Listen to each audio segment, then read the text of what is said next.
43 million young people who are in debt, in college debt, with no way to pay, are basically indentured servants for life. You can actually change this election. You can take over this election. If young people in debt come out to vote to cancel your debt, we can win this election on that basis alone. And that is our first priority.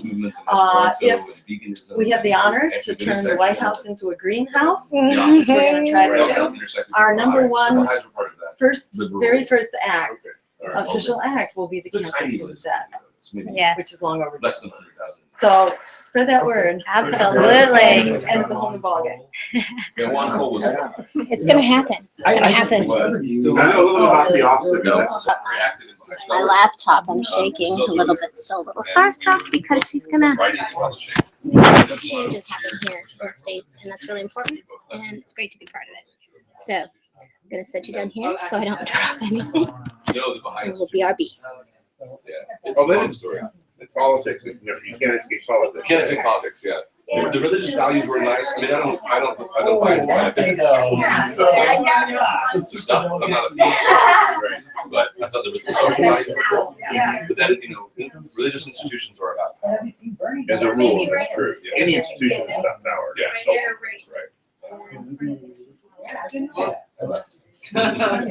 Would either of you mind if when she starts, we'll put her in one of these spots? Oh, no, I'm scared. You're good now. I was just holding it for her.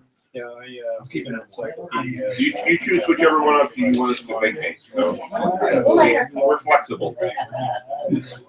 So This has nice soft velvet. She might be more comfortable there. What is it? That's also true. You're right. So it's a trade-off. Come on. Maybe we should move One the of these chairs. guys. We do that. We're damn strong. what if you guys were going to have to Either of these. Relinquish the throne. I think you need to relinquish that. Okay. All right, we're gonna set you up. Actually, I Conversation with Dr. Jim's dad. Are you going to record this or not? Yes. Okay, because I brought my camera in case. Okay. Well, more is good. This is a Google Hangout, and it's broadcasting live on YouTube. And it will be recorded, so we can access it later. You could show people. I'm all but dissertation. I'll tell you what, since I brought my camera, I might as well put it to constructive use. I'll get my tripod and bring it in. I just don't know if the light is bad. No, that's what low camera. If anybody is on Google Hangouts itself, please let me know if you can see the chat by chatting back to me. You have no objections to being recorded, right? Oh, absolutely not. All right. She's going to record it, and I'll bring my camera and do the same thing. Oh yeah. Where do you want me? Yes, whichever is more comfortable for you, and then I'll set the camera around you. Okay. I love it. You don't mind if I? Oh, please, yeah, absolutely. Rita's a shit show. Are you there? Yeah, I'm there now. Okay. And we also have some slips here. As a former cop for president, attorney general, it's ridiculous. Rita, there's no business having a president in law enforcement. Well, I mean, It's just ridiculous. Who's the head of? The head of John President Kroger. Also the head of our community safety. Also our head of prosecutor, really big anti-mafia, anti-drug prosecutor. There's also, I mean, he's While we're waiting to get started, Yeah.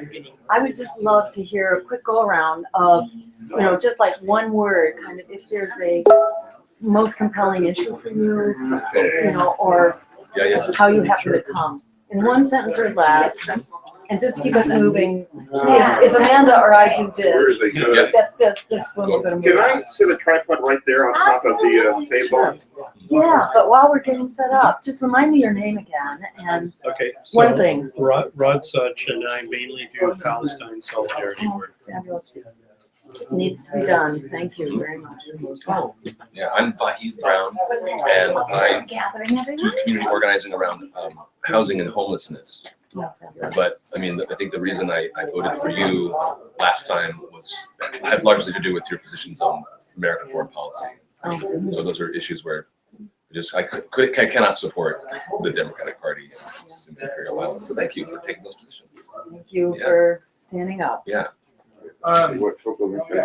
Daniel Hong, Ian His, and I student loan debt. Yeah. Oh, okay, great. Yeah. Number one issue. Well, I mean, I organize with Strike at Portland. Oh, great. Yeah, organizing Well, dinners. we're gonna talk about this. Oh, cool. Great. Just a quick go around.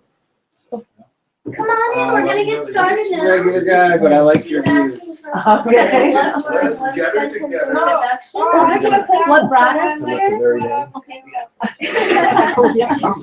That's okay. No, I'm fine. How's that? Is it hard to do that for Oh, this is fine.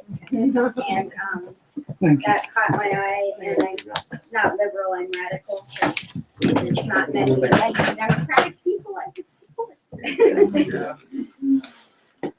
And soon it will be even more clear about where the party is. So those who are feeling competition, for the progressive agenda from inside the Democratic Party, if you can close your eyes to foreign policy and student debt, in fact, because Bernie advocates for free public higher education, but does not advocate for actually canceling student debt, which is what needs to be done. A few other things you could look at in greater depth too, like school policy and supporting privatization and high stakes testing. That became clear at the passage of the last No Child Behind update. So those are just some of the areas of policy difference, but the Democratic Party is going to make this choice for us. It's pretty clear. So the field is going to narrow substantially in the area of progressive politics. We're doing this, Okay. a quick go around. So I guess my concerns are the intersection or lack of attention, looking at, I work for the state public health department, so I really look at the connections between public health and the environment. Yeah. And see what's happening down in California, Mhm. Detroit, Michigan with Flint, Yeah. and the lack of holding corporations are doing this stuff accountable. Great. And that we're having to pay for their mistakes with our health. There we go. I'm also in healthcare. I work in a local hospital, and so I have a lot of concerns about, how people are getting treated by the healthcare system in this country or not treated. And we're both kind of for a long time, we've both been environmentalists, so we're heavily involved with things like issues like Flint and like Porter Ranch, and even in our own neighborhood. So I have questions about, enforcement, things like how can we make the EPA really be the EPA, do what it's supposed to do. Great. And we'll put that on the Yeah. agenda, and we'll come back to that. Thank you. I'm Michael Mayo. I'm Yes. the secretary of the Cascadia chapter of the Pacific Green Party of Oregon, and I welcome the possible candidate of the National Green Party for the United States presidency to our town. Thank you very much. One particular issue on your mind? I think or that the I whole not only 9 yards? speak just for me personally, but Yeah. for a large number of my colleagues, that the greatest issue in the upcoming election is foreign policy. And that is that we are kind of like Imperial Germany, in that the foreign policy drives the domestic policy. That was what they said back in 1914. That the effort made by our imperial power to crush the various self-driven autonomy groups all around the world, the effort to crush them, the brutality and the militarism involved is now affecting and wiping out any constitutional order that we have within the metropolitan area. Yeah, great. Thank you. Seb. Well, the entire platform is important, but I tend to focus on campaign finance reform and election reform, getting big money out of politics, and public records stuff, research, Awesome. environmental public records. Great. critical work. Thank you. Amanda? I am happy that you're running because I really agree with your policies, specifically surrounding, and I'm sure my husband will attest to this, but the industrialization of hemp. Because I think that if we're really going to get to a clean, renewable, in 2030, we need to get started, and I think that's a good platform for it. Not to mention, you know, just our own friends who are in debt for college, and all the millennials that I'm friends with, they have such a hard time just living because they're, you know, dealing with all of their finance debt. And I think that your plan will definitely support all of them. If they vote, it'll happen. Awesome. All right, great. Did we miss anybody that wanted to say something? Yeah. Well, my biggest issue, and I think it'll spill into every area, but hemp and cannabis can take on big pharma, big oil, wars, the environmental crisis. I think hemp is the key to so many things, and I just sort of want to know where you're going to get started on that issue. Great. Okay, terrific. So did we get everybody? Except for me, I'm playing with my camera. Okay. Just in a word. I'm just happy that someone is trying to present an active opposition to the established party. I mean, people need a better option than the two totally controlled and manipulated present parties that we have.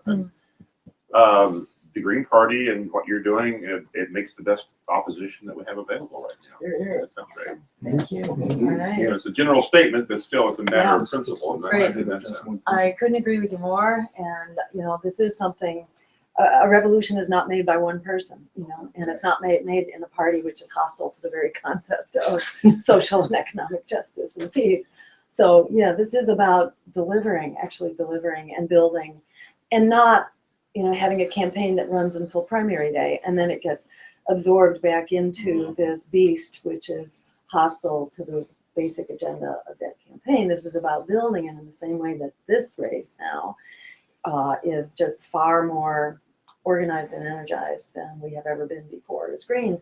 This is it. We're in a very hostile environment to people-powered politics. It's all corporate, you know, propaganda and control. So building, you know, a force to dismantle that and to lift up people power and the agenda that we need, that doesn't happen in a month or in one campaign season. It's about building. You really need to put your feet on the ground and build a political vehicle, and that's what we're doing. And one more. And somebody arriving. Yeah. But I will follow up in that I listen to a lot of radio, including both sides of the coin, and I've heard this statement, which I tell everyone I can tell, that if you're going to vote this year, please vote this year, don't vote for Democrats and Republicans. You're just wasting your vote. You know, it's worthless to vote for Democrats and Republicans. And to find a third party, I don't necessarily pitch the Green Party because I want them to decide for themselves. I want them to go out and look for a third party, find out the party's values, and stick to that party and vote for that party. Yeah. And just ignore the Democrats or Republicans. Now, I'm not alone because I listen to a lot of radio, and noted people on these radio shows say, I'm sick and tired of the Republicrats, you know, and we got to go away from this two-party system and get somebody else involved. So I think this is the year. It is. It really is. Yeah. And we'll come back to that because that is really an important backdrop to this whole thing about how incredibly timely this whole thing is. Not only that a lot of forces are coming together to make it possible, but that other things are happening that make it absolutely essential. If we're going to get out of here alive, you know, we really need to start building the alternative in a way that's prepared to take power soon. You know, this isn't hypothetical. This is what we really need to do. And let's see. Did you want to? Okay. Did you want to say something real quick before we jump in? You just arrived. You want to say? We're just doing our last. Yeah. Oh, thank you. Okay, we'll take care of it. You go, Tom. Thank you. Thank you. We're just doing like a quick minute introduction and to say 2 words about an issue that is leading for you. Well, my name is Shima, and I'm originally from New York. So now I live in Newburgh, and I was really, really excited to to hear about. I never heard about the Green Party candidate, Oh, okay. so I'm a little ignorant to that. But thanks to Emma and a lot of my friends that they introduced that party to me, and I mean, I've always been a Democrat for as long as I can remember, like to vote and stuff. So I was a Democrat, but it was like the best of the worst. Like, I don't like a lot of things they do, but it's like, okay, it's better than Republican or whatever. Yeah. So, but yeah, like the number one issue is just our money that we're spending overseas. Yeah. And we're not spending it on good cause, like, Yeah. you know, for Africa and for the poor and charity and whatnot, that's fine. But Right. no, we're spending it for genocidal purposes. You know, we're spending it to, we're wasting it, not spending it. We're wasting it on, you know, funding a fascist state like Israel. We're funding it on wars when we're poor over here. And people don't know that overseas. They think that we're, you know, billionaires here and rich, and that's not true. Yeah. You know, I'm Middle Eastern, I'm Arab, and I tell them, you know, Americans here struggle. You know, we struggle from so many things, like education. I have to have loans, like tons of loans to pay. And so yeah, that's Great. the main issue. Wonderful. I have a lot more Wonderful. to say, but Yeah. All right. Thank you, Shima. That's And awesome. we'll expand on all this, you know, and I wanted to get a sense of the room, and you know, I sort of feel like you've made the case right now, you know, and we could just jump right into how we do this, you know, how do we organize. But for the record, you know, I think it's really good to go over sort of what, you know, how are we putting this together as a campaign? How are we seeing this? You know, what is sort of the strategic opportunity of the moment, and why this is such a, you know, it's a life-changing moment. It's a world-changing moment. You know, it's also sort of a Hail Mary moment. You know, it's like, this is the time to throw that pass, folks, because we're not going to have another chance. You know, that in so many ways we are in a moment of historic crisis right now, historic converging crisis of the economy, of our ecology, of peace and global security, and of democracy. And all these crises are converging in a way which is extremely serious and life-threatening. So we need to change history right now, but history is sort of delivering the potential to do that in a way which is so exciting and thrilling. And we need, you know, a transformative solution, not just little tweaks around the sides, you know, around the margins, little things that we think the power structure is willing to give us. No, we need to stand up and take charge here. And there's very good reason for us to do that. When I say us, I mean a broad coalition for people, planet, and peace over profit. You know, that's sort of the vision in a nutshell. It's sort of the spectrum of justice. Because when you put us together, when you put us together, we have the numbers, we have the power, we have the solutions, we've got the blueprints, or the green prints, as my friend Larry Brahm over there, and Jody Grage, who have just come in, wonderful teammates here. Thank you for being here. We're just sort of jumping into our discussion right now. We've got the ideas, we've got the agenda that has enormous public resonance. And in fact, when you add up the numbers, we've got all the numbers that it takes. And in fact, it's just the propaganda of the political predators. And I think, you know, we need to call them that, because this is a predatory political establishment. It's not neutral. You know, it's created this mess, and it's being rewarded richly for it. And, you know, from their point of view, things are working great. But when you actually add up the numbers of the people who are being crushed, and, you know, the numbers are something like 84% of the world now is living in extremely deep poverty, and it's getting worse. It's not getting better. It's actually getting worse. And in the US, you know, we have our own version of that, which is very difficult. We have a different kind of poverty. In some ways, it's not so extreme, but in other ways, it's much more toxic. And we don't have kind of the sense of community and cultural support that more traditional cultures have. So, you know, it's its own unique problem here in the US. But when you add up our numbers, we have all the numbers that it takes. And if you look, for example, at young people in debt, young and not so young, because there's a whole lot of people now of growing ages, you know, who are in debt because the debt cannot be repaid in the economy that we have. And when you add up those numbers now, it's like 43 million and counting who are in this predatory debt, which essentially makes you an indentured servant for the long haul. Why is that? Because we have an economy which is largely temp and part-time jobs. We have now a new record, more temporary jobs now than ever before. 9 out of 10 types of jobs being created don't require a high school degree. You know, this is where the economy has been engineered. This is where we're at. So that debt fundamentally cannot be repaid. So when the word gets out to young people in debt that they can cancel their debt simply by coming out and voting green in 2016, if that word gets out, there's no way we're going to be able to stop 43 million people from coming out to cancel their debt.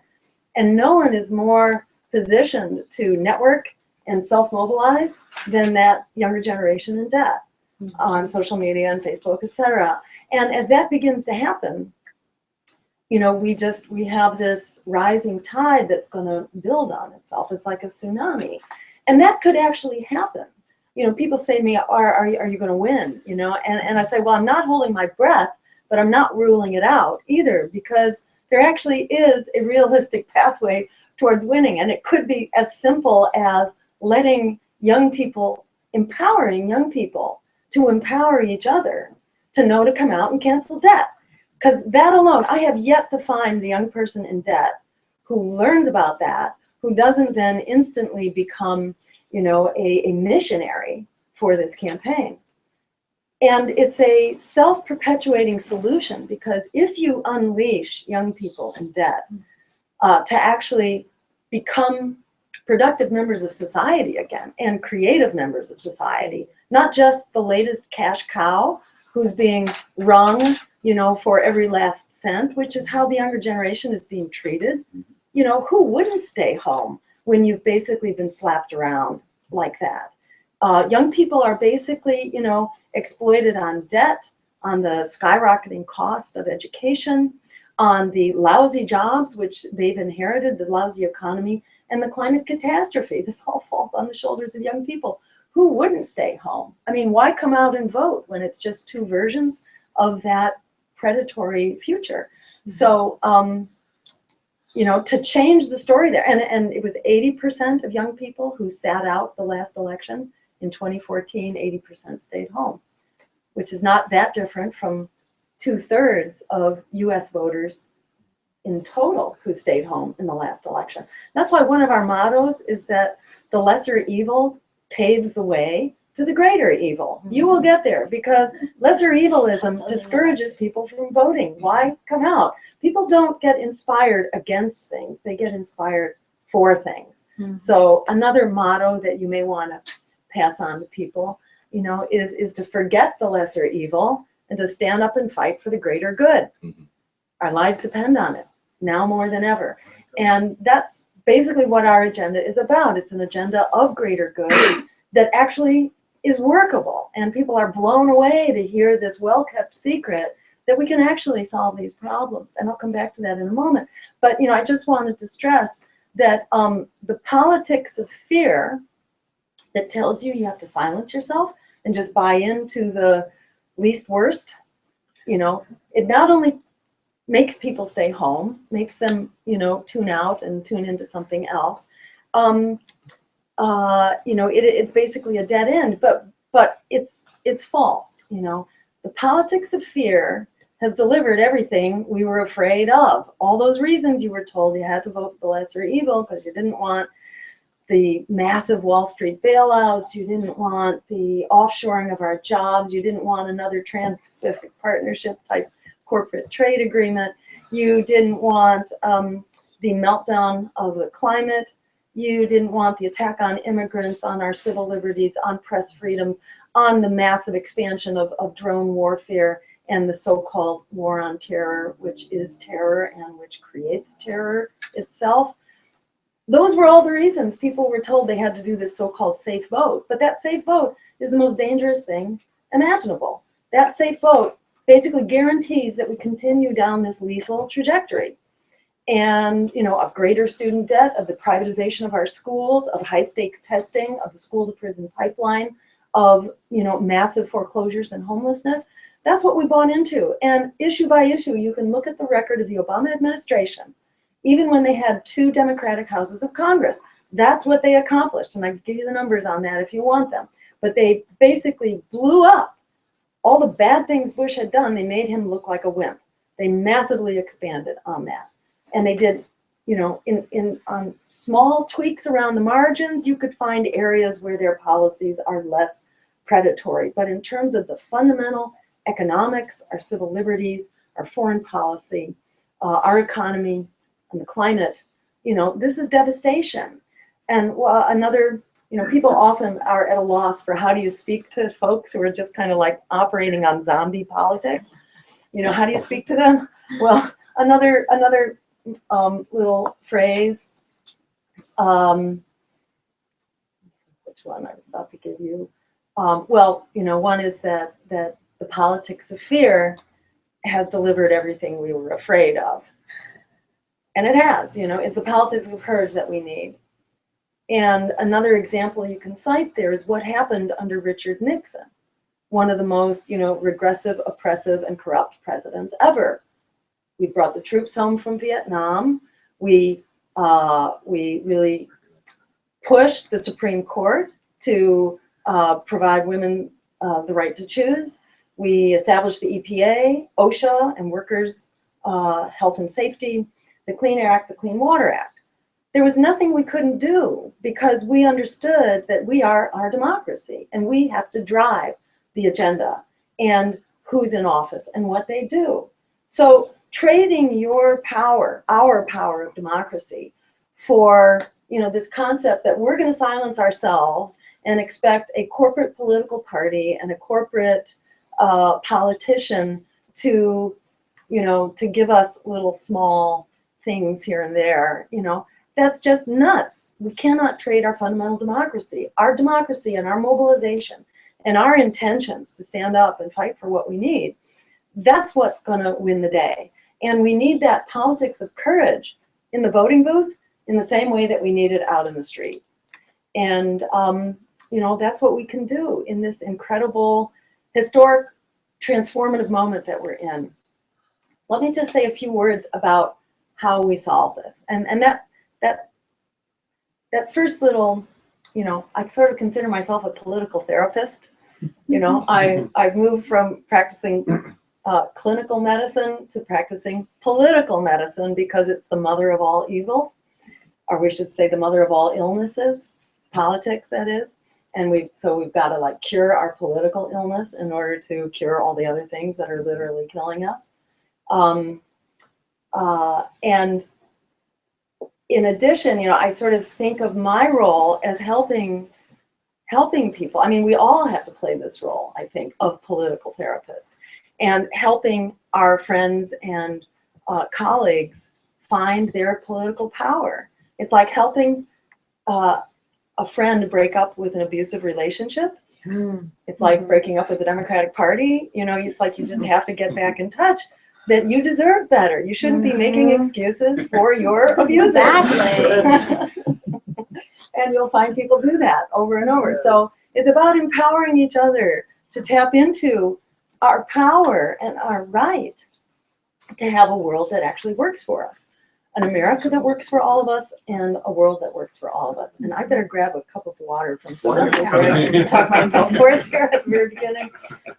Thank you. So I'm just going to name, so that's just sort of like a dose of political therapy for us all to chew on, to recognize that we have the numbers. And let me just quote some numbers for you. 50% of people in the latest Wall Street Journal poll, which was done at the end of the summer, thank you. That's good Portland water. All right, no, can't beat it, thank you. Should have brought my stuff. Keep it that way. 50%, thank you, of American voters now have basically divorced the Democratic and Republican parties. And in fact, disapproval rates are majority. Majorities disapprove, that is, have unfavorable views of both Democrats and Republicans. So it's 50% now who do not regard themselves as Democrat or Republican. And it's 21% who identify as Republicans and it is 29% that regard themselves as Democrats. So remember, you're in a really good position to start with. Don't let them talk you into a defensive mindset where you think that, you know, oh, we're just some marginal fringe group. And I have to tell you one other just quick anecdote to drive this home. The first time I was tricked into running for office, which was in 2000, preparing for the 2002 election, running as governor in Massachusetts, I was tricked into running, thinking that it would just be, you know, just do what you're doing, you know, as an environmental health advocate. It became more complicated than that, but it got more fun as it went along once you get tricked into doing it, which is something no one in their right mind would want to do. But once you are forced or tricked, it definitely has a lot of redeeming value, and it can be very, very fun if you're doing it with integrity and you're really doing it to build the movement.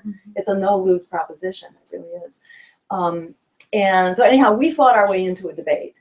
And this was a televised gubernatorial debate with Mitt Romney and a few other notables, the treasurer of the state as well, who was running as a Democrat, and a libertarian, and one other person. So we had a televised debate because the mobs were just coming out and saying, no, this is absurd. We need an open debate. So we called out such a loud and boisterous crowd that they finally agreed to let us into a debate.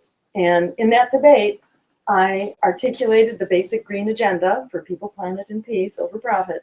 And it was treated like it was the lunatic fringe in that discussion. And inside the debate hall, those ideas went over like a lead balloon. This was like in the TV studio, okay? So it's just candidates and moderator. And when we walked out from the debate, I was mobbed by the press, who told me that I had won the debate on the instant online viewer poll. And it was like suddenly, you know, the light went off in my head, and I realized the way that we think, and part of what we were doing, we were arguing against high stakes testing and saying that, no, we need to teach to the whole student for lifetime learning. We need schools that are about education, that are about music and recreation and arts and community engagement and stuff like that. And healthcare is a human right, and, you know, the usual agenda. And, you know, lo and behold, it wasn't the lunatic fringe. It was like what most people wanted even back in 2002 when things weren't nearly as difficult and really desperate as they are today. So, you know, that was just, that was the beginning of my awakening that, no, this is not futile, that they are just working overtime to try to convince us that we are powerless, because they are quaking in their boots at how powerful we are the minute we get together and we push forward. The minute we recognize our power. Alice Walker has this great quote about how the biggest way people give up power is by not knowing we have it to start with. But once you recognize that we have it and you flick that switch from powerless to powerful, and we start acting on it, you know, this is a transformative moment. And the critical issue is to go outside of the circles so many of us activists, you know, are coming from relatively privileged and educated backgrounds. So we think everybody thinks like our demographic, you know, but in fact, most people who are struggling, the average worker's wages right now is barely above poverty. 40% of workers are making $20,000 a year or less. You know, household wealth has collapsed by 40%. You know, cost of healthcare has doubled for workers over the last 5 years with this great Affordable Care Act, which is not affordable and not particularly caring either. So there's a lot of momentum and support out there, and it's all about being strategic about who do we talk to and the networks that we go out and support and work to mobilize. So, you know, it's a whole new world out there, and I'm just going to run through a couple things that we talk about. One is a Green New Deal, which is a win-win solution. It is an emergency program modeled on the New Deal that got us out of the Great Depression. So it's not like rocket science. This is, you know, this is pretty straightforward. It's an emergency program to create 20 million jobs that put people back to work in greening the economy, our energy, our food, and our transportation system, building the essential infrastructure and rebuilding the infrastructure like the pipes that are deteriorating in Flint, all over the country, those pipes are deteriorating. So it's you know, it's recreating that infrastructure and also restoring ecosystems, which are also really, really critical. And we also call for meeting human needs. So it's a broad agenda, but with $20 million, you can do a lot of stuff. And it, in one fell swoop, so it targets 100% clean renewable energy by 2030, which is in time to actually fix the problem. So it revives the economy while it turns the tide on climate change, and it makes wars for oil obsolete. That's the other critical thing here. That it's not the economy against the environment and war is like its own, you know, immutable force. No, we fix all these things together. In fact, you can't fix them one at a time, which is part of where we depart from Bernie. You know, that Bernie thinks we can sort of stay the course on the war machine because it brings lots of jobs. Well, those are the wrong jobs. And in fact, we got those jobs, you know, we converted the economy in 6 months in World War II. When Pearl Harbor was bombed, it took us 6 months to massively convert the economy. And that was after the bombing of Pearl Harbor. Well, the bombing of Pearl Harbor, as terrible as it was, is nothing. It doesn't hold a candle to the massive destruction of climate change. And that's here right now, and it's also not that far away when we look at 10 or 20 feet of sea level rise, which is now predicted for within a couple of decades, unless we dramatically change course, we're going to see massive sea level rise and basically the obliteration of all harbors all around the world. This isn't just Pearl Harbor, this is all harbors and the billions of people who basically live in proximity to coastlines. This is the absolute destruction of all you know, life supporting infrastructure and our major population centers around the world. Add to that, we have, you know, the extinctions. We're in the midst of this 6th great extinction. And if you want to survive a great extinction, you need to be smaller than a squirrel because mammals otherwise don't make it. So, you know, there are reasons why we really need to fix this now and why we can transform our economy. And moving from the war and fossil fuel economy to the green, sustainable economy is critical, and it can be done. It can actually be done within 15 years. If we could do 25% of the GDP in 6 months, you know, you can be sure that we can transform the entire economy in 15 years. What we need really is, you know, we need leadership. We need a political narrative that actually empowers us to do the right thing. Because right now they're playing off jobs against climate and the environment as if you have to choose one or the other. And in fact, they can only survive if we're doing all of them together. And the benefit is that we don't need the friggin' wars for oil then, which have, you know, what have they accomplished? Well, $6 trillion is what we've spent over the last, you know, 14 years on these 3 major wars. $6 trillion turns out to be $75,000 per household that we will have put into these wars by the time their bills are paid. $75,000 a household. Is that a tax that anybody feels good about? I doubt it. Killed 1 million people in Iraq alone, let alone killed and maimed tens of thousands of US soldiers. And what has it gotten us? Failed states, massively increased terrorist threats, and unbelievable mass refugee migrations, which are really threatening the core of Europe and many other societies around the world. This is absolutely unsustainable. That's why, in many ways, you know, it's not just throwing away your vote to vote more of the same. You know, we cannot go down this road. You know, so it's not just a thrown away vote. It's a vote of self-destruction. You know, don't use your vote as a weapon against yourself.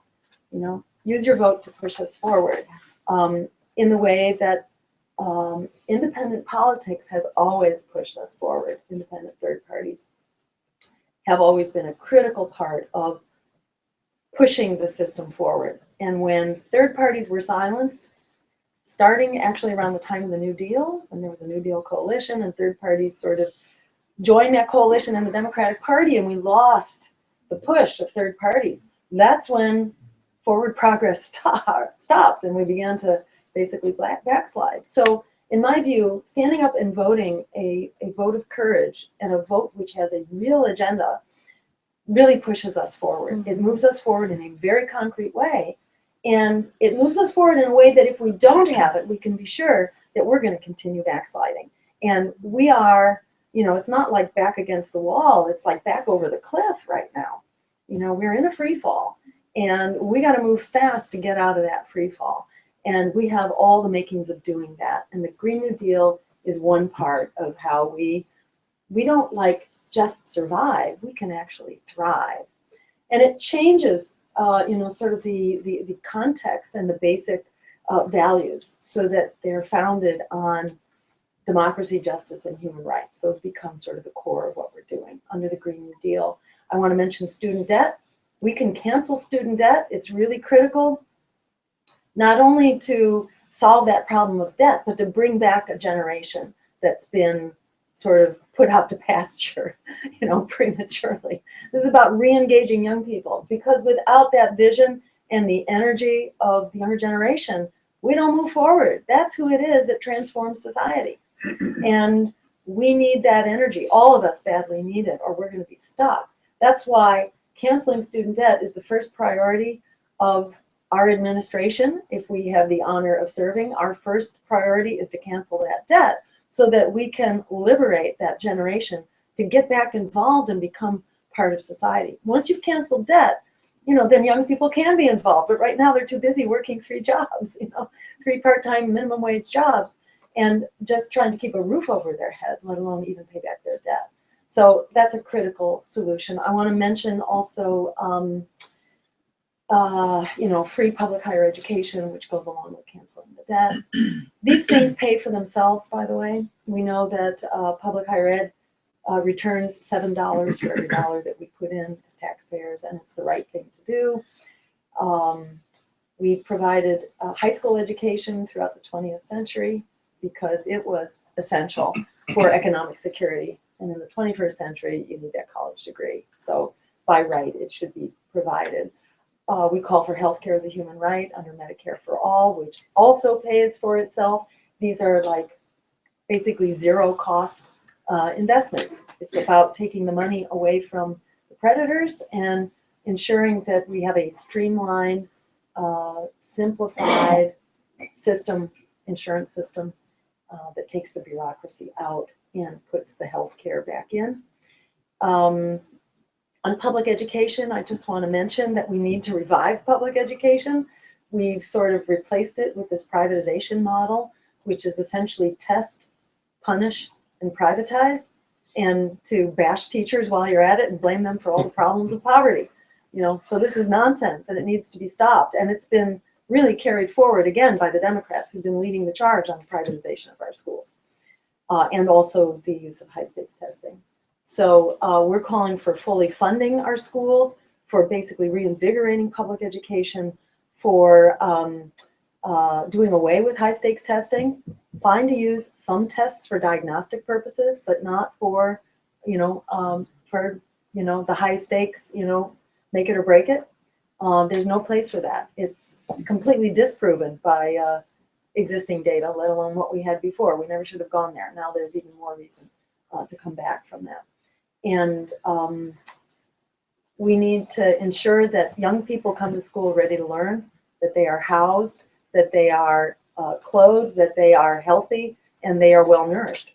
So that would go a long way to enabling kids to learn, because when they're coming to school, breathing pollution, walking through gunfire, coming out of homeless shelters, living in incredible, unstable situations. And 50% of kids in public schools now are in poverty. It's absolutely shocking. When 50% of kids are in poverty, there's just no way they are coming to school ready to be educated. That covers the highlights. I'll also just mention a national action plan for racial justice. We can solve this issue of police violence, and we can solve it now. This is not rocket science. We can ensure that there are citizen review boards, and that there are investigators, that there are attorneys who are ready and empowered. You don't need, an act of the White House in order to have an investigation. You should be able to just have investigators at the ready so that people are held accountable when they commit, murder and violence, and all deaths should be investigated, all deaths that take place in police custody. So there are ways to deal with this, and we need to deal with the inherent racism in the economy as well, and in housing and healthcare, and in hiring. You know, the unemployment rates are twice as high in communities of color. So these are fixable problems, and you know, there is a way forward here, which is really exciting, which can get the job done. We have the numbers, we have the solutions. By ending these wars for oil, we also bring back an enormous amount of resources into our economy so that we can do what we need. And I should mention one last factoid, and that's the Green New Deal.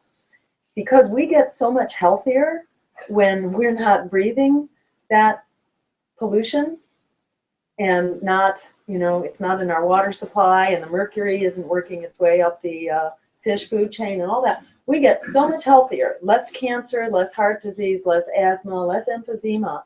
It actually pays the cost of the transition in relatively short order. So the Green New Deal actually pays for itself even before you factor in ending the wars for oil.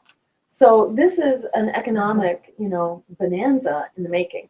So this is all good stuff. The missing link in all this is about our standing up and pushing forward. And I'll just say a word about the campaign, because it is unbelievably exciting to see all this happening now, and to compare it with where we were 4 years ago, and to see how far we've come. Partly that we've been proven right, you know, on our agenda, you know, really on all the issues we've been ahead of the curve, and the curve's caught up to us. So we have a whole lot of credibility going into this. We have a lot of attention from the press. We were on CNN. I was on CNN Morning News on Saturday, just this past week, which was a big breakthrough. We've been getting a lot of attention from the progressive press. There is kind of this big focus on Bernie right now, and that's going to run its course. He'll probably win New Hampshire, but you know, America is not New Hampshire. And, you know, Hillary has her lead, and at some point the Democratic Party is going to take out its big guns. For Howard Dean, you remember that was the Dean scream. For Jesse Jackson, it was that he was anti-Semitic, you know, anti-Israel. So there's a big smear campaign against him about that. You know, so they will find some very clever and devious way to bring him down. They're already busy scooping up the super delegates. Super Tuesday will be very stressful if you're not a big corporate campaign and you don't have your super PACs to get you through that. So I think that's going to run its course. The Democratic Party has long since been sold out, you know, and it's run by predatory banks, fossil fuel giants, and war profiteers. They're not about to give it up right now. They're pretty entrenched. So they're going to do their thing. And our job, I think, is to just lift up our, you know, our real way forward as loud and strong as we can, and lay the groundwork for that big shift. When Bernie's campaign folds into Hillary's, there's going to be a lot of people looking for a place to go with integrity. And I think the number one priority is getting the word out to young people and on campuses, because that alone is enough to win the election right there. If we did nothing but organize among people in debt, not just that you get to renegotiate your debt, but that we can wipe that debt out starting in November of 2016. We can actually do that. So I want to just give you a big thank you for seeing the way forward. And if you have those little forms, I'll mention it now because otherwise we'll get lost in the shuffle, that we have qualified for matching funds, which is historic. Thank you for your help, for getting us there. So everything you contribute now, up to 250. If you are in a position to contribute more than 250, you can do that. You never know who in the room might have deep pockets. You never know. The legal limit is actually $5,500. I just say that for the record. But you know, a contribution of any amount is wonderful and is life-saving. And we have literally thousands of volunteers who've signed up on our website now. And we are just now starting to flesh out the campaign so we can do the hiring and we can start doing this outreach to so many communities who have been locked out, whether it's young people or, you know, workers. The unions, you know, may be slow to move. They're not going to be the first ones to come around, but there are a lot of rank and file people out there that deserve a whole lot more. The homeless, I'm just looking at this. immigrants. There are 25 million Latinos who've learned, and these are Latinos who vote, in addition to 12 million undocumented Americans who are Latino. They have learned that Democrats are the party of deportation, while the Republicans are the party of hate and fear-mongering and smearing. So they're looking for a place to go. So, you know, and we have, you know, basically people who are ready to just beat a path to our door and do organizing, but we need, you know, we need a staff to help support a real ground game. So your dollars will be put to very good work. They will be doubled. You can contribute online. You can also contribute by check. We, you know, we're a fully compliant, FEC compliant campaign for the matching funds. So we have a little form there that asks who your employer is and what your occupation is. That's all just for FEC reporting, so they can track when the big, you know, gorillas are taking over the funding. We can see it. That's not a problem we have to worry about. If you are a lobbyist for or a CEO of a for-profit corporation, and there are some good corporations out there, like, you know, green energy corporations, etc. But to be above board, we don't take money from anyone who hires a lobbyist. Any for-profit corporation that hires a lobbyist, we just don't take the money, so that there are no strings attached. Yeah. Whether they're good strings or bad strings, we just don't believe in political strings. So that's how it works for us. So I want to just give you a big thank you for being here and being, you know, being the leading edge, for leading the charge to a world that works for all of us, that puts people, planet, and peace over profit, because our lives depend on it and our time has come. Absolutely. Thank you. Thank you. Yes, I think I do. So We have some questions from people who are watching online, if we can just establish those. So the first one comes from Millie Diaz in Hollywood, Florida. okay, great. During your 2012 presidential run, you pulled in a total of 469,501 votes, which was amazing, but not enough to win. I certainly feel you are the best candidate and would really like to see you take office. What are you doing differently this time around to affect the people's vote to win? Awesome. Great question. So let me say that this time around, for one thing, we have much better coverage. So we're getting more coverage in the progressive press, and even the not so progressive press. We did CNN the other day. And we're also better organized, so that we're using social media. And if you go to Dr. Jill Stein, and that's Dr. No period, Dr. Jill Stein on Facebook. Get on Facebook, because, you know, that's where it's really happening and where the word spreads. So we have a very big Facebook following now, and that's where a lot of the action is. So it's social media, and it's grassroots organizing, and it's a guerrilla campaign. We have held off the Trans-Pacific Partnership, which is a whole other story that I won't say a lot about, except that this is a really terrible trade deal, which basically betrays the whole concept of democracy, because it allows a court to overrule our laws and our regulations. So it basically destroys our ability to make laws. You know, what is a democracy supposed to do? And that Trans-Pacific Partnership is being moved ahead. So anyhow, we have, as a grassroots movement, we have stopped the TPP. It was supposed to have been passed at least a year ago. We have stopped it, and stay tuned, by the way, because we'll be helping to organize actions around the country in February. President Obama is about to sign the TPP, but that does not make it law.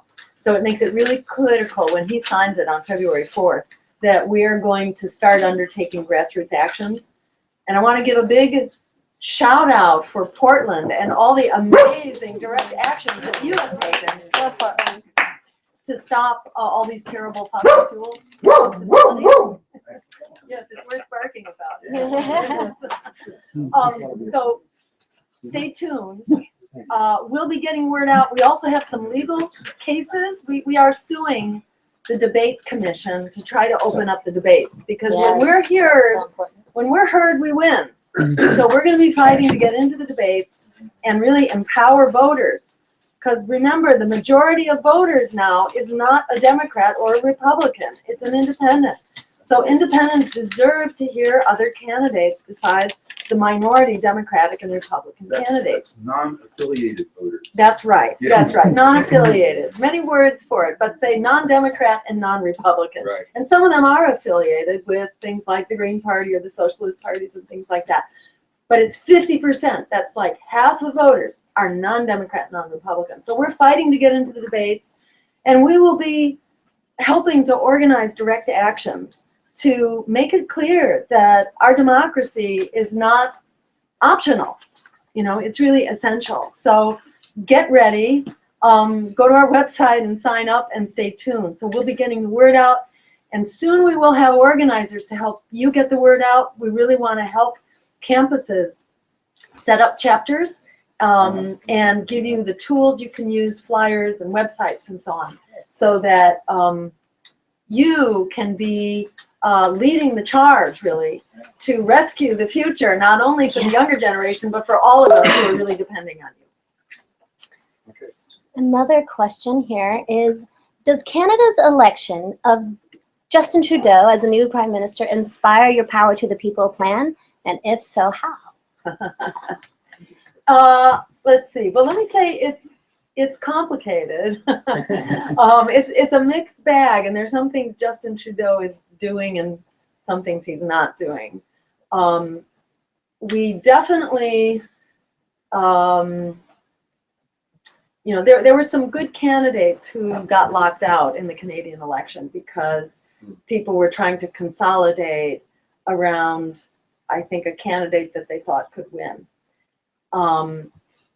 And what we're trying to do is really encourage people to stand up and not be intimidated by this lesser evil idea, because the lesser evil, as we've seen, paves the way to the greater evil, that we have to stand up for what we deserve.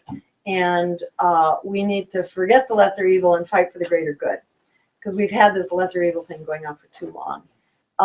And with that in mind, there is an agenda for jobs, for ending student debt, for fixing the climate crisis, for healthcare as a human right, for free public higher education. We deserve nothing less, and we can actually afford this now. So you're right, it is a Power to the People plan, and we're a Power to the People campaign, and that's truly where the power is. So join us and make it so.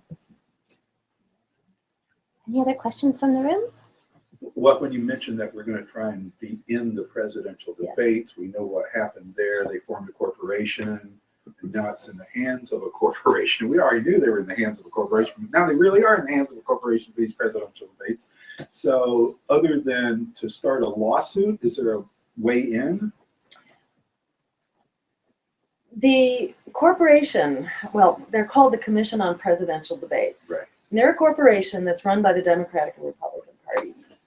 So it's like an outrageous concept that these two parties that represent 21 and 29% of the vote, they get to wipe out all other options. What we're calling for is for candidates who have the support base to be on the ballot for the majority of voters. We were on the ballot for almost 85% of voters in the last election. That if you're on the ballot in enough states that you can actually win the election, voters deserve to know about you. Voters have not only a right to vote, but they also have a right to know who they can vote for. and to know about those candidates.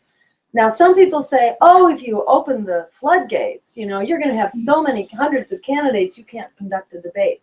But if you use that criteria, that you will be admitted to the debate if you're on the ballot for enough voters that you could actually win the election, we would have 4 candidates in the debate. And over the last many years, we basically would have had 4 to 5 at most candidates. So that would create a real, you know, a dynamic election, which would have a Democrat, a Republican, a Libertarian, and a Green, basically. So you'd really have a spectrum instead of this very centrist, corporatist point of view that differs on social issues, but is, you know, really on the same plate when it comes to war, when it comes to the economy, when it comes to, you know, wiping out workers' rights and privatizing our education and our healthcare system and so on.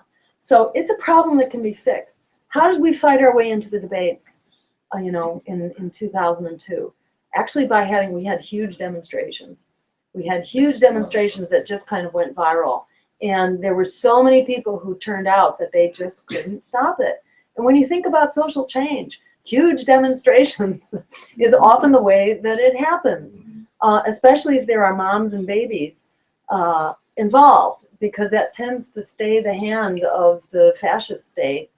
So East Berlin, when they were confronted with these massive demonstrations, they called out the troops, but the troops wouldn't fire because it was moms and babies there too.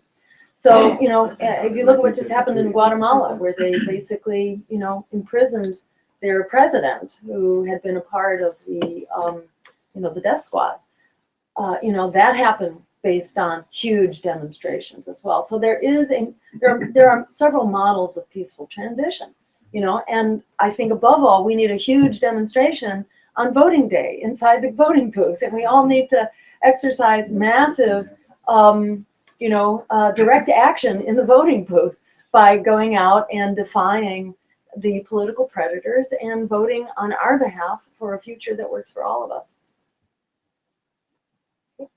Daniel? Yeah, I have 2 questions. So Sure. I guess my first one is like, what happened to the 2002 race? Did you win? Or Oh, in that race? yeah. Well, what happened was once we won the debate, they took us out of the debate because it became clear that we were very, you know, that my campaign was a real present danger to them. So they took us out of the debate and, you know, sort of totally silenced all knowledge of the campaign.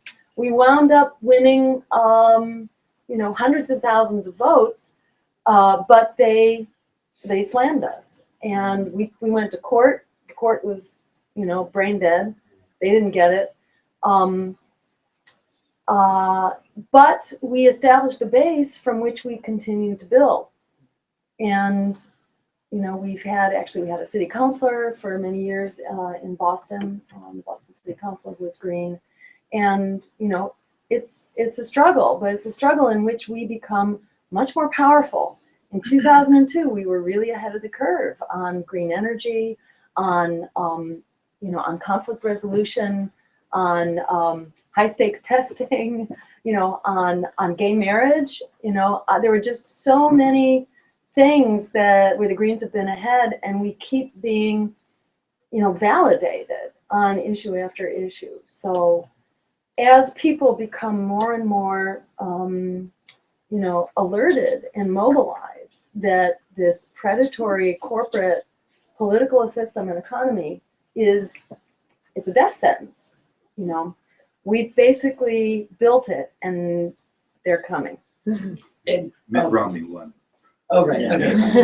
Yes. My second question was, yeah, what is the campaign strategy to reach out to Latino and voters of color and Yes.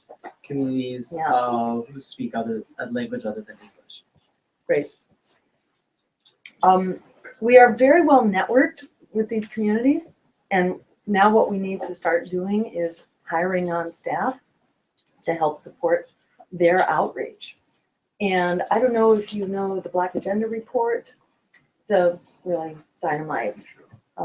Is that ring bells for people? Yeah, it rings my bell. What's that? It rings my bell. Yeah, yeah. It's a very awesome, you know, African American perspective on politics, and one of the lead editors for the Black Agenda Report is one of our deputy campaign managers, who is just, in fact, we are hoping to tackle North Carolina and Georgia. Georgia in particular has the largest African American population in the U.S. And it also has the most regressive and restrictive ballot access rules. So it's very hard for an independent third party to offer an option there, but we are undertaking Georgia and North Carolina as we speak. So we have these huge ballot drives ahead of us. And in the process of doing those ballot drives, we're actually working with frontline communities to be a part of that and to help lead the charge. And we need to be able to support them in doing that. So that's a lot of what our current, fundraising is for, so that we can actually do these hires to support the work in those communities. Likewise, we're very networked with the Latino community and have in our campaign leadership from that community, and there are others who really want to expand. Some of the biggest online organizing that's gone on in the Latino community would like to be involved with our campaign, and it takes resources to do that. And a lot of the Asian Pacific Islander community, like yes, connected to them too. Increasingly, yes, and this is another hire that we're about to make. So yeah, we're absolutely looking to do that as well, and to really, continue building as a really diverse campaign that lifts up these frontline struggles into the front lines of presidential dialogue and debate. Because we shouldn't just be talking about Hillary's, emails. We really need to be talking about Black Lives Matter and Asian Lives Matter and ending the deportations and providing refugee status and creating a path to citizenship for the undocumented, who are really the backbone of our community. So, we've taken positions that the communities are very excited about. I spoke at the biggest rally, actually, that I think a School of the Americas Watch. Are you familiar with School of the Americas Watch? Is yes, in Georgia. I spoke at one of their rallies, which was really interesting. I mean, School of the Americas, at a time that immigrants are being bashed, they held the largest rally that they've ever held on behalf of immigrant rights. It just shows you how false and manipulative our political dialogue is. It's really been making immigrant bashing look like it's the norm, but it's really not. It's important to remember, when Donald Trump is winning, like a third of the Republican vote, remember that's a third of 21%, which is 7%. And the media lifts it up like it's the dominant American paradigm. It is not the dominant American paradigm. It's not, by any means. And by fanning the flames, you just encourage the pathology. And there's a lot of pathology out there. There is. But there's also a lot of just, where does fascism come from? Often fascism is a reaction of poor and desperate people whose hopes and dreams have been thwarted, and that's where kind of America is right now. So we definitely have the potential to go fascist big time. But we also have the potential not to go fascist by really adopting a progressive and humanistic agenda. And we have to stand up for that unapologetically, loud and clear, and we will move in that direction. But when you have the media that just wants to, create this ridiculous, disgusting public dialogue, which is not dialogue, it's just fear campaigning, smear campaigning. That's really horrible. And our media needs to be liberated, as much as anything else. We need to take back the public airwaves and break up these big corporate monopolies that have destroyed our media. And that can be done. That can be done. I mean, all of this can be solved. There are solutions for all of this. And that's why, to my mind, the name of the game is about our getting together and being that coalition for people, planet, and peace. Because the minute we do that, we have the numbers and we have the vision and we are unstoppable. There's one more question online. Every day, people are dying of cancer and other diseases that cannabis has been shown to cure. How will you take on Big Pharma and a multi-billion cancer treatment industry that doesn't want to let go of the gravy train. How will healthcare change? Yes. So, I mean, that same question can be asked about everything, from healthcare to jobs to trade. There are predatory industries that have locked us in where we are, and that's why it's so important that we have a coalition for the rest of us, so that we have policy that's actually driven by the public interest. But in terms of specifically, thank you guys. Yeah. Thank you. Yeah. Take care. And we'll be wrapping up soon. There are great ways to fix this. So for one, we need to actually use science when we're making scientific decisions. So the minute we use science, Wait a minute. the minute you use science when you're talking about listed drugs, regulated substances, then marijuana and hemp come off that list of regulated substances. So then we can begin to actually investigate the true medical potential of these very important, therapeutic substances.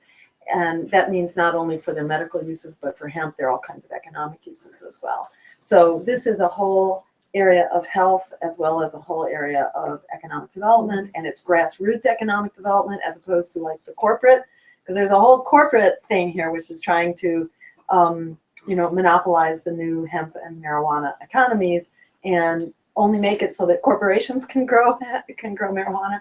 So that's not a solution either. We need a solution for everyday people and for the grassroots economy, and that's entirely doable. And that is, part of this agenda that we're moving forward. And if we can mobilize the cannabis community to get out and vote as well, that's another very big player here that can assure that we can actually win the day on this. All right, great. So let me just give you all a big thank you.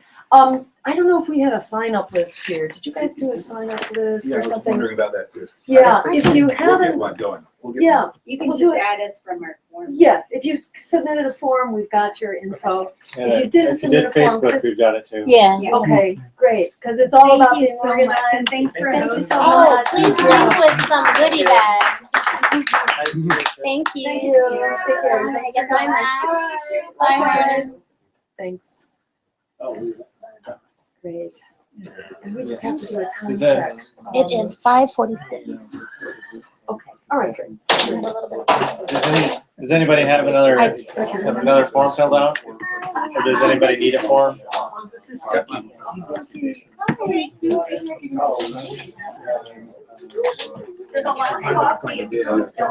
Oh, yeah. Oh, yeah, it's amazing. There's a lot of Americans.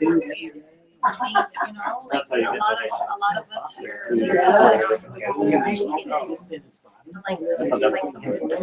I'm sorry, I didn't catch the meaning of that little cryptic comment. I don't have any money left to give just time. I'm spending it on my that's something personal. Here it is. 1% of the box. Kicking me underneath them. Kibble or? You wanna go this way? Is that what you're asking? Okay, go ahead. Awesome. Great. It was awesome. Oh, wonderful. Yeah. Good talking with you. It was great okay, so talking you to you. Yeah, you're like the No kidding, wow. Wow. This is something else. And it's just hard because I need to make like a lot of pressure.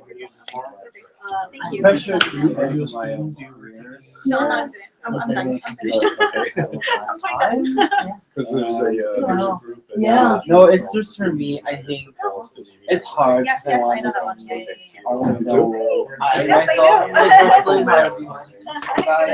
Yeah. Yeah, I think certainly I don't know, certainly Secretary if of Hillary gets nominated, then I'll Exactly just like come. me, so.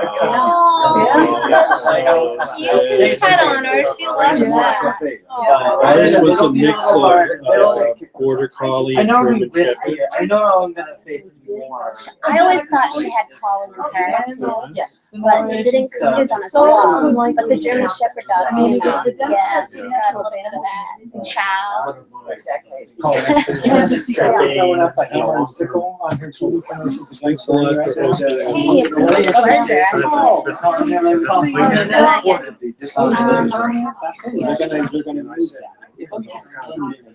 And they'll put it in a fancy glossy I ad. said, look here, we're in the real world. Israel's not going Yeah. to. Is TBS in? We're simply asking Has justice for Palestinians. And that's not a negative, Oh, I'd like to let's point see, out. It's we've all a done positive. some ads, And but the you issue know, of not justice for all, certainly not on Palestinians is something that's kind of So that non-negotiable won't for the happen, entire but Green Party. we don't But need nobody in the No, Green I don't Party, think, it's a very, it's nobody like else, is artificial. calling Yeah. to dissolve the It's union. like.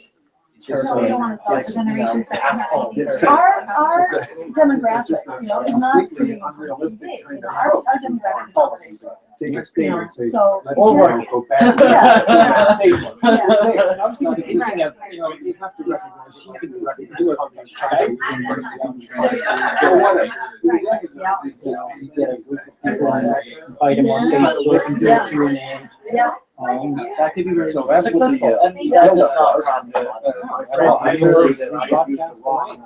Yeah. It was How very many- easy to set up. how many people- I'm not sure yet. I'll have to check and see how many bulletin board actually plugged in. Yeah. And this is on this WordPress.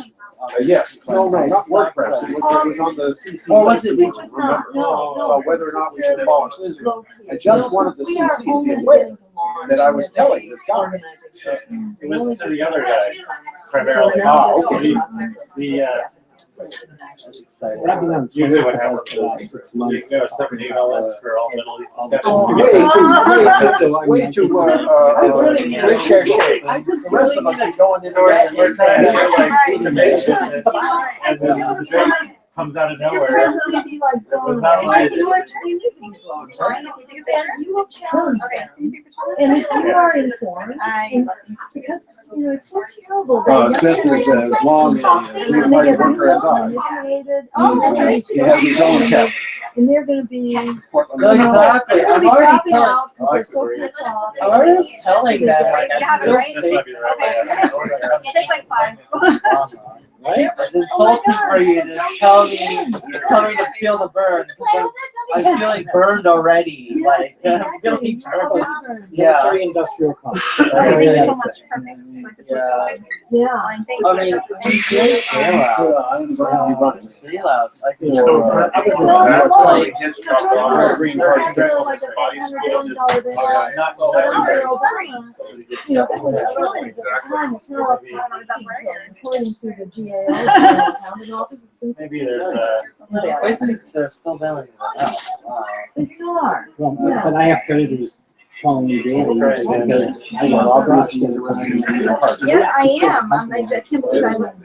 All my assets were frozen. I just started learning. This might be a little better. Be more sensitive, hear the boring. And then Lightsabers behind A you. little silly standing here smiling all the time.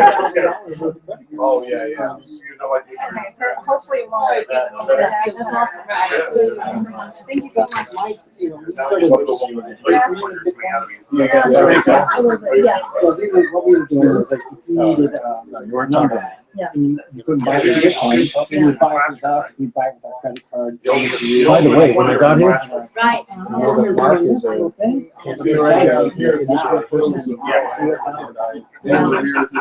Basically, you close the assets. It's really $10,000. So, Yeah. Can I do anonymous cash? Yes, you can. Let's see, if you fill out a form, I did fill out a form with cash. Is that okay? yes, yes, right. If you fill out, what's that? Next stop. Okay. I'm probably on your list. Well, I know. All right. Yeah, all right. I think we can. I am the CEO of a large corporation, but it's just me. It's one person. Yeah. So, Oh, no. a lot. But you don't, and no worries. You Yeah. don't have progress, you don't have an empty What's your going somewhere else?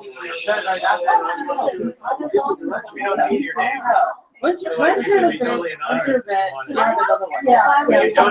Yeah. Yeah, we're doing the, People who are interested in kind of, staying up to date. Oh, And then we can- yeah.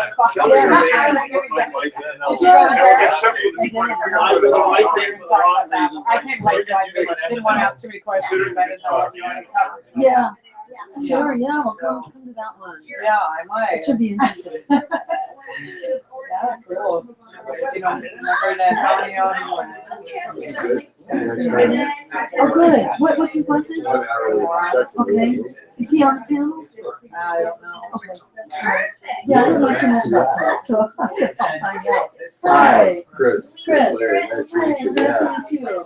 So, while you were talking about this, one thing in particular just interested me, which is, and I don't hear a whole lot talked about it. So it's like just we're covering the whole civil discourse. You know, just really trying to figure out a way to avoid just this inane sense of, like you're talking about, where it's like it's almost like, you know, demoralizing. Can we even begin to like creatively, civilly, you know what I mean? Rather than all this, just that's the part that's disheartening. That's so discouraging, you know, because you think, does anybody care about it? Well, you almost think that they do this on purpose, because as far as they're concerned, it feels like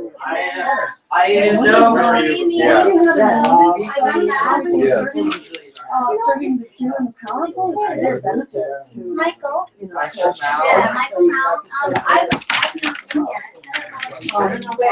It's effectively worked on me.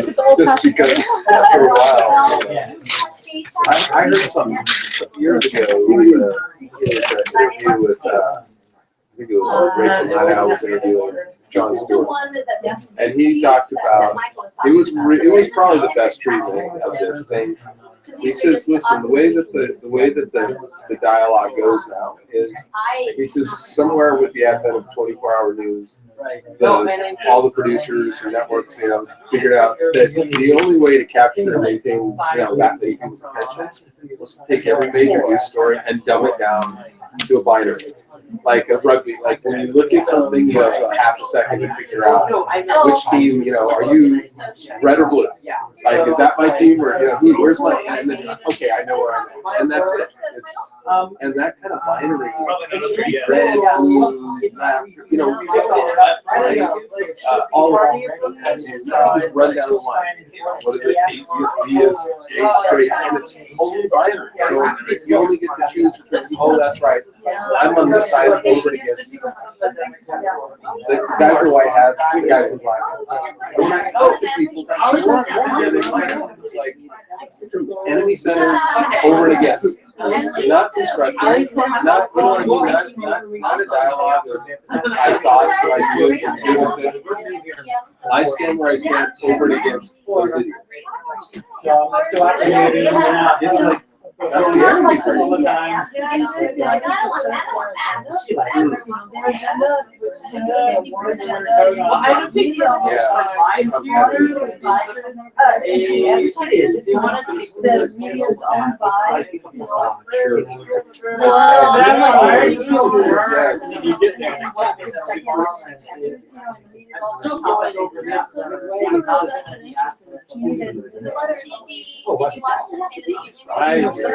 That's why I which is better, you know, we're not going to survive this. I agree. Just create this wrong mindset. Yes. There's no solution to terrorism. Let's kind of address some issues, guys. I got nothing. I so agree with that. How do you?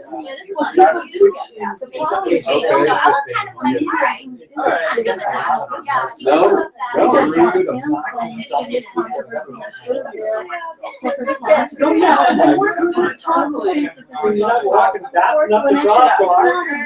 this is rocket science. This is not, this is not some like mystery. This is how do we create a democracy? Even though Right. some of them are some of them drive every other day. People who Can't even come drive up it. and work their way up to the political system now That's how many people are like there. the sick of the sick, you know? Nothing. It's like we have a political class, which is, they're psychopathic. Look at many of the candidates, especially the Republicans, they're just registered lunatics. Yes. Totally, nothing against, mental illness, but this is not who should be running our country, and, or who should be role models. We know that when Donald Trump talks, that people get beat up, and people get murdered, and murders in South Carolina, where, they so-called Manning line, that young man who was deluded about Confederate, sort of white supremacy, that talk is very dangerous. It's very dangerous, and to be elevating that to the level of political discourse is absolutely dangerous. And I think this is a challenge right now. Is for normal people to somehow steal their narrative and not be intimidated by the candidates and reclaim our politics. Don't But among people are friends, right? So they're already majority, right? Democrat, Republican. So even starting that conversation, starting, you know what I mean? There are, the numbers actually that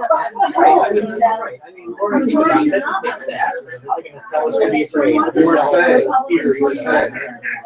a lot of people are really pissed off. Okay, well, that's what.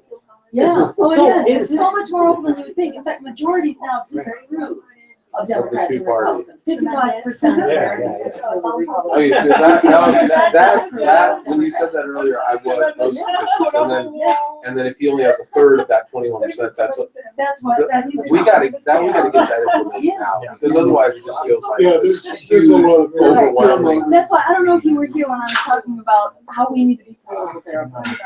This is all about political survey. It's about getting back in touch, and it's about breaking up your abusive political relationships with the Democratic Party. And stop making excuses for a power. Stop making excuses for a political party that is destroying you. So that's what it is. You're right. I wish I had heard that. So will there be organizers? Yeah, thank you. Will there be organizers who can be to help do rallies? Yes. I would love to see I would love to participate in rallies. Yes, so you will be hearing more. We should rally downtown dinner. Yeah. I think I do have some chance to speak. Before you arrived, one of co-workers of mine in the vineyard demanded in writing whether Jill Stein was in favor of the abolition of Israel on account of it being a Zionist state and therefore not a state that was involved in representing its citizens equally. And I answered, for the record, in writing, that not only I, but I think most Green Party members agreed that Israel cannot be abolished. It's not a way to go about foreign policy. It's not pick and choose states that you're going to abolish. And then we're going to have to stand instead, rather, for the rights of Palestinians, the human rights of Palestinians, like the rights of everybody. And that since Israel is a political ally, we would use our leverage to assert those rights. I would frame it slightly differently. I would say that our foreign policy needs to be very clear and consistent with international law and human rights. And currently, the state of Israel is in flagrant violation. So it's not our job to define nation states. I think it's not our job to tell Israel and Palestine how to work it out, but it is our job to stop funding human rights abuse and criminal war crimes, which is what we are funding. So, where does Netanyahu get his money? From Sheldon Adelson. The U.S. is empowering this apartheid war state in Israel. It wouldn't exist if we weren't making it possible. So let's stop making it possible. Let's stop making it inevitable by ceasing to fund. Nazi Germany would not have existed were it not for the Koch brothers and American corporate money that that basically enabled Hitler to establish a Nazi state. So, you know, there are things that we can do here. You know, America has been kind of on the wrong side of many conflicts and has created conflicts that we then get embroiled in. And, you know, the incredible sacrifices. And these wars, so-called wars on terror, are extremely wrong-headed. We created the Mujahideen, remember? We armed them and financed them as part of an effort to stop the Soviet Union. So we created this little monster, which then we have empowered the Saudis to spread all over the world. And this is not going to bite us in a big way. So we need a weapons embargo to the Middle East for starters, and maybe everywhere. We need to stop arming all sides and inflaming this conflict. And we need to stop the funding of these, you know, terrorist sources. We need to stop being an occupying force that's driving terrorism in the first place. But then we can cool the flames now. You know, how do we fight ISIS? We don't fight ISIS by dropping more bombs. We're just going to create another ISIS. What we have to do is a weapons embargo and to stop the finance, particularly the Saudis. So you said this is a mixture. The question is just Stein sound on Israel? I heard you just say you will stop arming Israel with American weapons. And not just Israel. You also mentioned not providing Israel, but it is Israel that I'm telling you. I'm getting shots across the bow. I get asked all the time, you know, are you for a one-state or a two-state solution? You know, I don't that's think how it's in many that people. terms. Yeah, that's a jargon. Are we in the nuclear triad? And I understood. I read one well-known blogger tell us that since Trump couldn't answer a question about the nuclear triad, he was completely unrealistic as a president. What ridiculousness! What Trump said in his answer was, when you're dealing with nuclear weapons, you have to be very careful. They don't get out of your control, and you don't use them for war because they're just well, actually, we need to undo nuclear weapons. I agree with that. But there's the issue is that if we start talking jargon words, single state, double state, it's really not getting to the real issue. How much, at what point does the United States say to Israel, stop? Yes. We're not going to go there. Oh, exactly. And my answer is that the United States, as you said, is not in the business of deciding what states exist and what states don't exist. The United States is not in the business of bankrolling imperialist wars, and we ought to stop doing it ourselves and stop enabling it. That's right. You know, there's a longer discussion, a deeper one, about can you have democracies that are also, you know, theocracies? You know, can you have religious governments and still be democratic? And, you know, I'm dubious that that's possible. Personally, I don't have faith in the religious states. I think they're a very dangerous thing when religion and state structures get together. But I don't feel like that's my job. Put it this way, there are grassroots groups on the ground, human rights groups, who are Israeli and Palestinian, who are working it out great.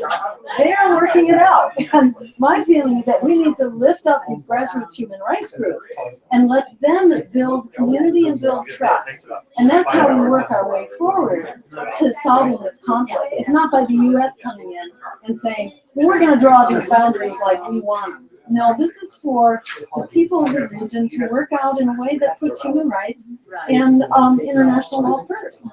It comes back somewhat to the Spanish Civil War. Is it right that the Spanish, French, and the English Parliament did not allow any weapons to go into state during the Spanish Civil War? The only countries that did, of course, allow weapons to go in were Nazi Germany and fascist Italy. And then the fascists won the Civil War. The other hand is, look what happened when you brought the Russians in. The Russians were interested in Russian foreign policy, more or less. It didn't matter to them who won or lost in Spain. They wanted to be in control of the anti-fascist movement. And so they butchered left and right among the leadership of the anti-fascist movement. They weren't sufficiently scholars. Well, this is why we need a worldwide embargo on all weapons and stop the war profiteering industry. Yes, all right, great. What are you ready for a picture of her? Are you videoing all this on purpose or? Yeah. 2 and 3. You know what? Let's do it this side because the lights are Okay. okay. There we go. 1, 2. I'm not going to abandon There you. you go. All right, thank you so much. Thank you. Yeah, thanks for coming. Hey, what are you doing for me too? I don't have a camera. What are you doing for me? Put on Facebook? I never like, yeah, get my picture with it. Yeah, right? Yeah. All right.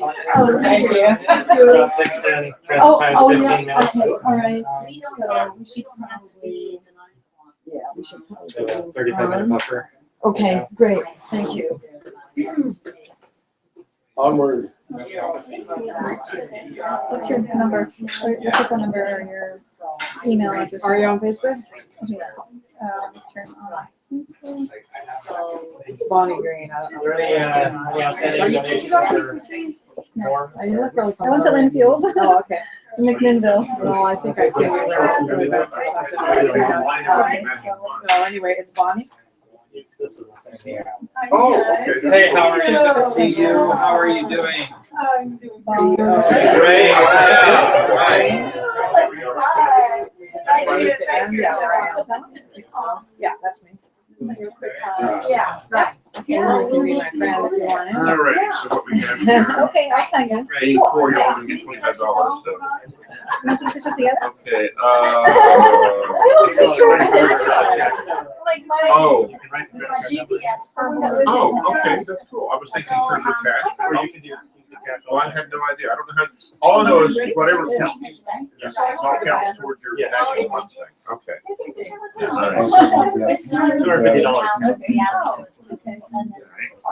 We left at 9.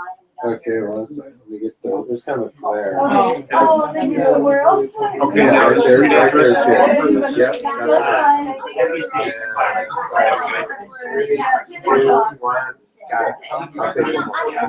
This is not my mailing address. It's Yes, it's Okay, I'll tell you the phone. Okay,